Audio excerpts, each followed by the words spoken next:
జై తెలంగాణ. అందరికీ నమస్కారం. వేదిక మీద ఉన్నటువంటి శాంతా సిన్హా మేడం గారికి, రమా ముల్కోటి మేడం గారికి, అట్లానే నేరెళ్ళ శారద గారికి, అక్క త్రిపురానన్న గారికి, సంధ్యక్క గారికి, సుభద్ర గారికి, అట్లానే ముందున్నటువంటి విజయలక్ష్మి గారికి, ఆశా అక్క గారికి, ఇంకా అందరూ సజయ్ గారికి, మీరా గారికి, సంఘమిత్ర గారికి, మొత్తం అందరూ తెలిసిన వాళ్ళే, అందరూ కూడా అక్క చెల్లెలుగా కలిసి పనిచేస్తున్నటువంటి వాళ్ళే. అందరికీ కూడా హృదయపూర్వకంగా నమస్కారం తెలియజేస్తూ ఉన్నాను. అయితే వెరీ ఇన్స్పైరింగ్ మీటింగ్. ఎందుకంటే ఏ రూమ్లో ఏ స్టేజ్లో కూడా పక్కకంతా మగవాళ్ళే ఉంటారు. ఇవాళ చాలా ప్రశాంతంగా ఉంది. వేదిక ముందు వేదిక పైన అంతా కూడా మనమే ఉండడం అనేది వెరీ కంఫర్టింగ్ యాక్చువల్లీ. ఇంకొక మాట, నేను అప్పటి నుండి I was just sitting on the chair and thinking, even the furniture is bias towards women. I believe my feet are not touching the floor.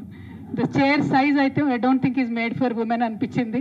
So ప్రతి ఇష్యూలో ప్రతి చోట, నిన్న ఇంకొక మీటింగ్కి వెళ్ళినప్పుడు అక్కడ నాతో మేడం జడ్జ్ గారు వచ్చారు. She was telling me, car seats test చేసేటప్పుడు కూడా విమెన్ని కూర్చోబెట్టి టెస్ట్ చేయరంట, ఓన్లీ మెన్ని కూర్చోబెట్టి టెస్ట్ చేస్తారు.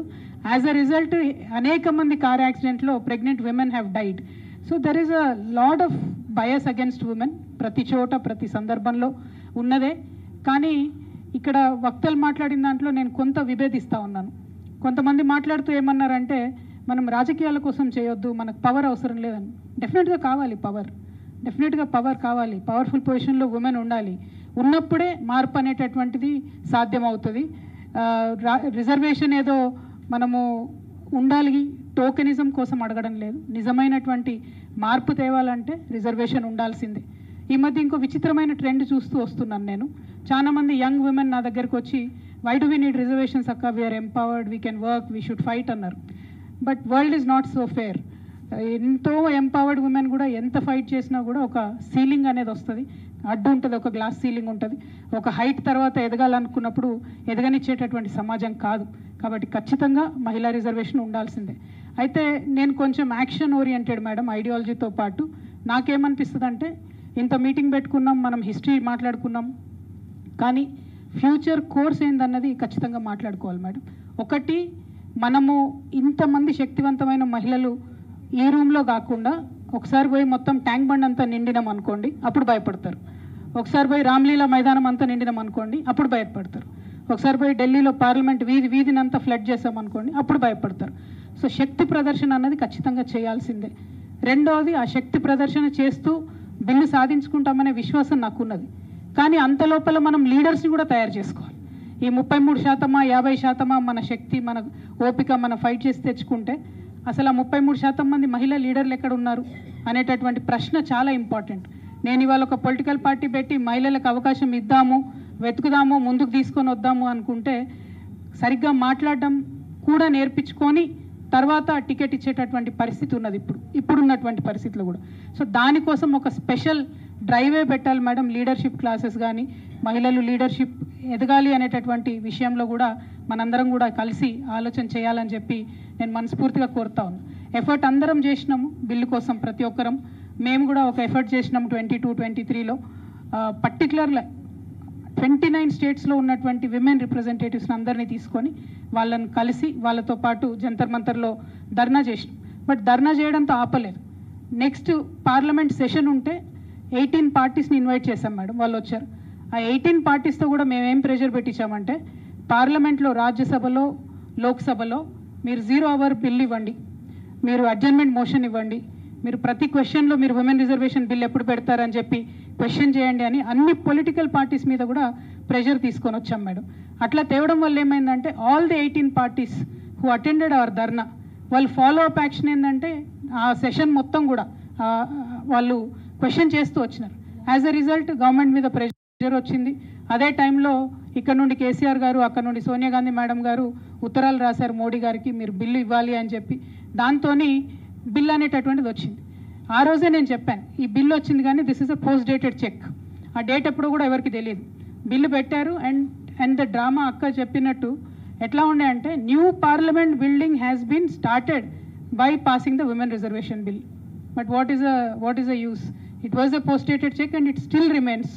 సో దాన్ని పుష్ చేయడానికి మాత్రం డెఫినెట్గా టీఆర్ఎస్ పార్టీ నుండి నేను మీ అందరితో పాటు, మీరు ఏ ఆప్షన్ తీసుకున్నా, ఏ మూమెంట్ తీసుకున్నా దాంట్లో కలిసి పనిచేయడానికి రెడీగా ఉన్నాము. పర్టికులర్లీ ఒక డ్రాఫ్ట్ తయారు చేసాం మేడం. అప్పుడు ఆ మూమెంట్ చేసేటప్పుడు ఒక కాన్ఫరెన్స్ పెట్టాం. ఇట్లానే కాలేజ్ పిల్లలందరూ వచ్చారు. I was so touched. ఒక చిన్న పాప లేసి అడిగింది నన్ను, 15-16 ఇయర్స్ కూడా ఉండవేమో. ఏమడిగిందంటే, మేడం మీరు డ్రాఫ్ట్ బిల్లు పెట్టారు కదా, ఈ డ్రాఫ్ట్ బిల్లులో LGBTQ కమ్యూనిటీకి రిజర్వేషన్ మీరు పెట్టారా లేదా, ప్రపోజ్ చేశారా లేదా అని అడిగింది. నేను అన్నాను 1.5% ప్రపోజ్ చేసామమ్మా మేము. జనరల్గా ఇప్పుడు వస్తున్నటువంటి వెల్ఫేర్ స్కీమ్లో ఎట్లా ఉందో అదే 1.5% మేము డ్రాఫ్ట్ బిల్లో ప్రపోజ్ చేసామని చెప్పి. అంటే అంత అవేర్నెస్ ఇవాళ యంగ్స్టర్స్లో ఉన్నది. Every section should be included అని. కాబట్టి మనం కూడా అదే కమిట్మెంట్తో అందరి సెక్షన్స్ని కలుపుకొని, పర్టికులర్లీ ఓబీసీ, మైనారిటీ, వెతికితే కూడా మైనారిటీ మహిళలు లీడర్షిప్ కోసం దొరకట్లే మేడం. మగవాళ్ళే.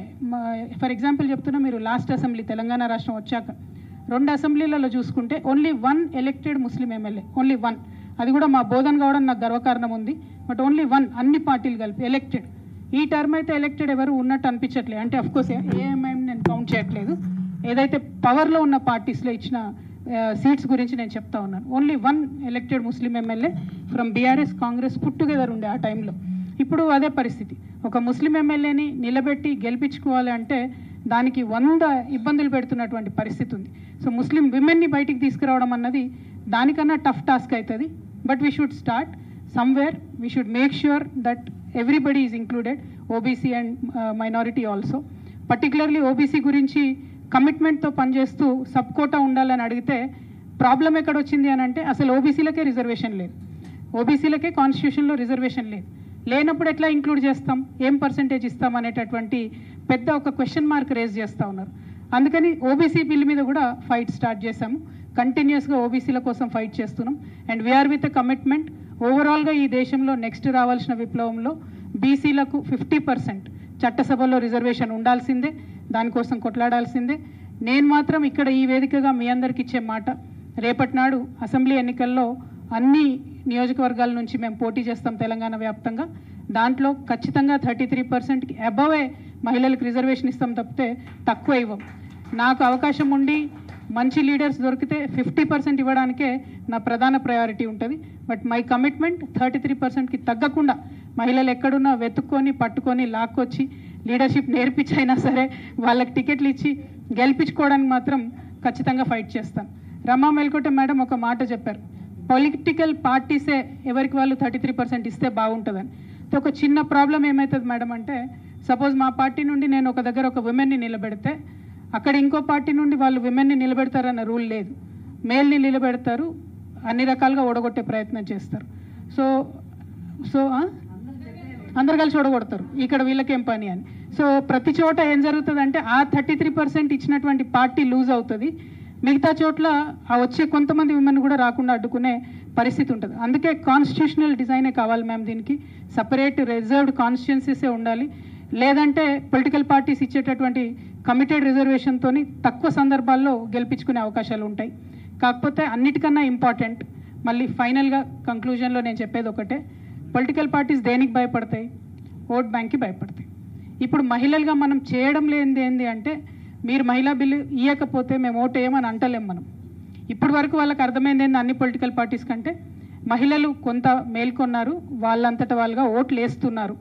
కాబట్టి మహిళల కోసం 2500 ఇస్తాము, తులం బంగారం ఇస్తాము అనేటటువంటి ఫ్రీ బస్ ఇస్తామనే స్కీమ్లు పెడుతున్నారు. కానీ ఎప్పుడైతే మహిళలు రిజర్వేషన్ ఇస్తే తప్ప ఓటేయరు అనేటటువంటి ట్రెండ్ని మనం తీసుకురాగలిగితే, అది మాత్రం ఆన్ ద గ్రౌండ్ ప్రజా పోరాటాల ద్వారానే అవుతుంది మేడం. అప్పుడు మాత్రమే డెఫినెట్గా పొలిటికల్ పార్టీస్ భయపడతాయి. ఆ ఓట్ బ్యాంక్గా ఆ చైతన్యం మనకు ఉంది అనేటటువంటి పరిస్థితి రావాలి. దానికోసం we are all with you ma'am, under all of your guidance will work towards it.